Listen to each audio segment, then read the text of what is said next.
Yo gamers, today I've got my top 5 reasons I think Sonic is totally awesome. If you disagree, be sure to homing attack that like button and subscribe. Here we go! Number 1, he's got cool red shoes. Sonic's killer red shoes let him run so fast and blaze through the perpetually slanted streets of San Francisco, even though he uses a board that's probably slower. Oh well! Fun fact, did you know that Sonic can run so fast because his shoes are red? And red is the color of fire. Number 2, Shadow cusses. I really envy Shadow the Hedgehog in his awesome game because he gets to cuss whenever he wants. I don't get to do that. He says bad words when he gets hurt, when he dies, Not here. and when he hits his parents. You're going straight to hell. Number 3, Sonic is in Smash Brothers. Not many people get asked to join the super bad butt game of Smash Brothers. See, I don't know many of these guys except for Mario and the dragon from Skyrim.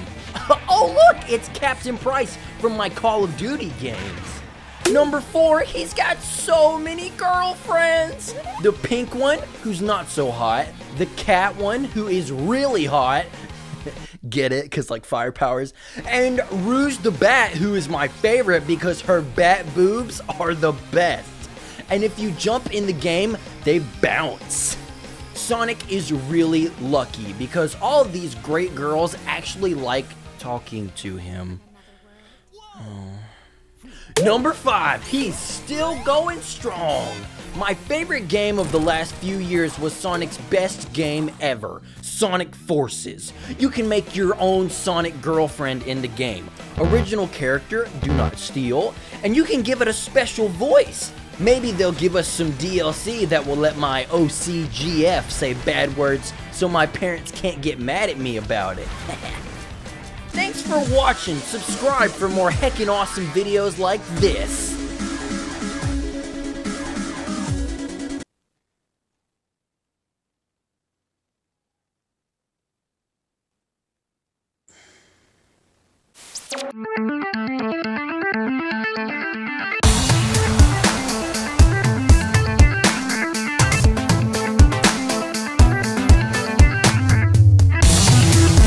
So, I guess it's pretty obvious that we're talking about Sonic today. I can't remember a time when I wasn't obsessed with the Blue Boys games. Ever since I could remember, I've been playing these titles. If you're a longtime watcher of this channel, you'll know that I have a hard time not mentioning Sonic in almost every video. But the fans and the critics love the original ideas it brought to the table much more than the ideas it borrows from its inspiration. That's exactly what I feel like is going on here, but in a much weirder way. Sorry if that gets frustrating, but I just can't help myself.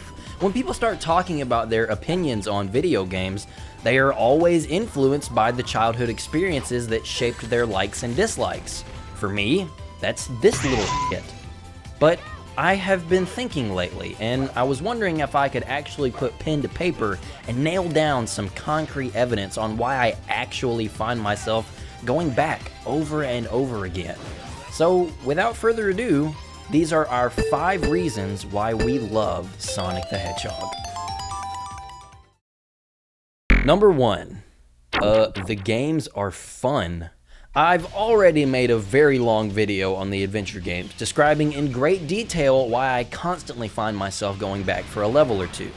Of course, there are always some sour apples in the bunch, but in my opinion, Sonic's batting average is pretty dang good. Obviously, in the 2D department, Sonic had a pretty sterling reputation, what with masterpieces like Sonic 2 and Sonic 3 and Knuckles, my favorite of the 2D games, before the second coming of Chaos, of course. But good God, when a 3D title is good, it's really good. Adventure 1 is my favorite game ever, so no need to beat a dead horse, or point out its obvious shortcomings. But Generations, on PC in particular, is such an infinitely replayable experience. Not only because the levels in the base game are some gosh darn superbly designed stages, but because of the still active modding community. not only making original stages, but also with projects porting over the likes of the Daytime Unleashed stages and the Sonic 06 stages. But it doesn't matter which one you're playing, they share the same spirit. All of these games are about using quick reflexes, exploration, and style to blast through these stages as quickly as possible. And I don't think that'll ever get old. Now, if we could just find a way to make the boost gameplay more substantial. Number 2, the other critters rolling around with Sonic. Sonic will forever be the coolest dude around, is what I would have said before 2001 when this tall, dark, and mysterious thing rollerbladed into my life. And ever since then, Sega has been hell-bent on giving us as many interesting characters as possible. Team Chaotix always stood out to me. I loved Espio in particular because of how calm and collected he always was. Charmy is, and Vector was kind of meh. Big...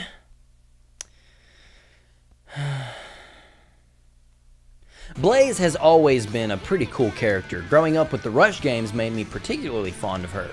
Metal Sonic, oh my god. Behind Chaos, he will forever be my favorite Sonic villain.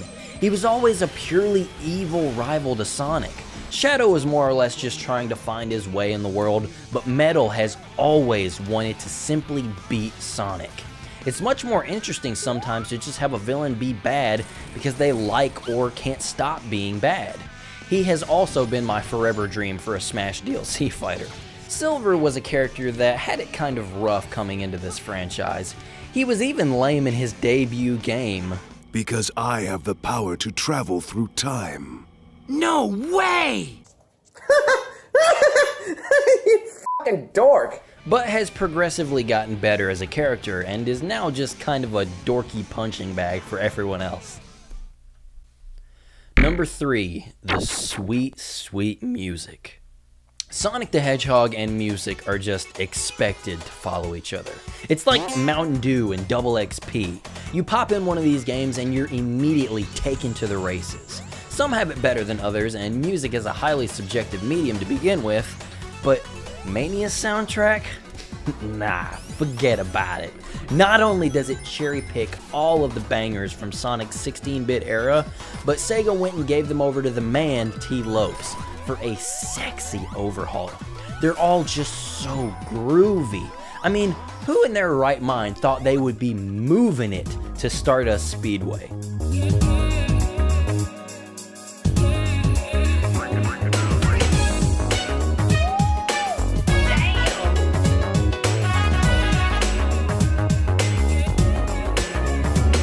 Sonic Adventure 1 is beyond magnificent. It's probably my favorite because it has the most variety between all of its compositions. The main theme, Open Your Heart, was something I listened to so much as a kid, and as an adult, I've grown to like the soundtrack in its entirety. Sonic and the Black Knight did not deserve its awesome soundtrack. Unleashed has the most enchanting music, but it's during the Werehog stages. Heroes has Power Plant and Ocean Palace on its soundtrack, so you know it's pretty good. Heck, even Shadow has some great tracks in there.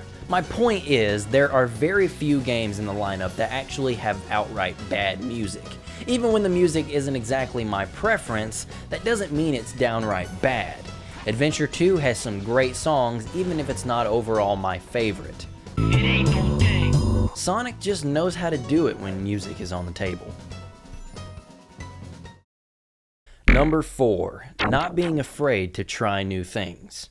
This one's not so much for Sonic himself as it's for the people who make his games. It takes a lot of courage to try new things. However, the Blue Dude is often criticized for being too experimental when it comes to his main gameplay formula. He finds something that works pretty well in one title, but then is usually doing something completely different for the next title. Now, there are many sides to this coin. On the one hand, you have the boost formula, the most revisited type of gameplay for 3D Sonic. It was introduced, then fleshed out, then strained to its limits with little to no creativity.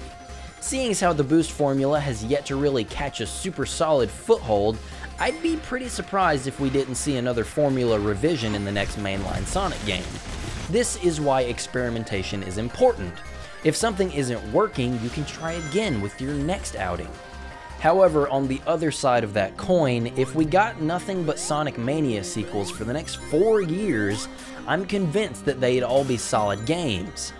But they would also, most assuredly, get really stale, and everyone would likely get burned out of the style by the time we get to the hypothetical Sonic Mania 4. Sonic Team, for better and for worse, were always good at trying something new at the very least. Even when the product wasn't anything particularly special, or even flat out bad, you have to give them some credit for not just resting on what they already have and crapping out a rehash. I will be the first to say that I think the adventure formula needs another shot with today's technology, but that doesn't mean I want them to just give me a half-hearted sequel with all the characters and playstyles from Adventure 2. I want to be surprised by mechanics, characters, story, and all that stuff they love to experiment with in the first place. Sonic Team has a tendency to go a little bit too far with it, of course, but even those instances give us small glimmers of neat stuff here and there. The parkour system in Lost World was interesting, the Gamma levels in Adventure are some of my favorites, and the gunplay in Edgy the Hedgy still holds up well today. I hope they never stop trying new things with Sonic is my point, because that's the day Sonic becomes just like Madden, and I really don't want to see that day. Number 5, all of you people. For all of the atrocious things that Sonic has gone through, for all the times that Sonic has been dragged through the mud and hung to dry by his own creators, the fans have been there with him. Being a Sonic fan is a blood pact, okay? It doesn't matter if his last game just bombed and he's been made the laughingstock of the industry once again. We go down with him. The true fans have always and will always stick with the guy through thick and thin. But I also don't think I know of a community that loves a fictional character more. With the amount of content endearingly making fun of the franchise that we produce, it's impossible to mistake that for anything but love. And sometimes that love takes some serious dedication. Look at Sonic Mania. That game's team is made up of a bunch of really talented Sonic fans. And look at Tyson Hesse. The guy is not only a phenomenal artist, but he helped turn the Sonic movie design from an abomination into something that I'm super ecstatic to see on the big screen. And without spoilers, seeing the design in motion was even better. And I'm grateful for that. Who knows? You might be the next star waiting to be snatched up by Sega. Sonic is my childhood. He's also my future from what it's looking like. The guy is stubborn, hard-headed, tenacious, and from the looks of it, not going anywhere anytime soon. I look forward to seeing what Sega has in store for us in these years to come, whether that be a new game, re-releases, or something else entirely. You know I'll be there to gobble it up like some sort of blue-addicted coke fiend. Whoa, man, you alright? That was fun. For me, I mean. Probably not you, but hey, who knows?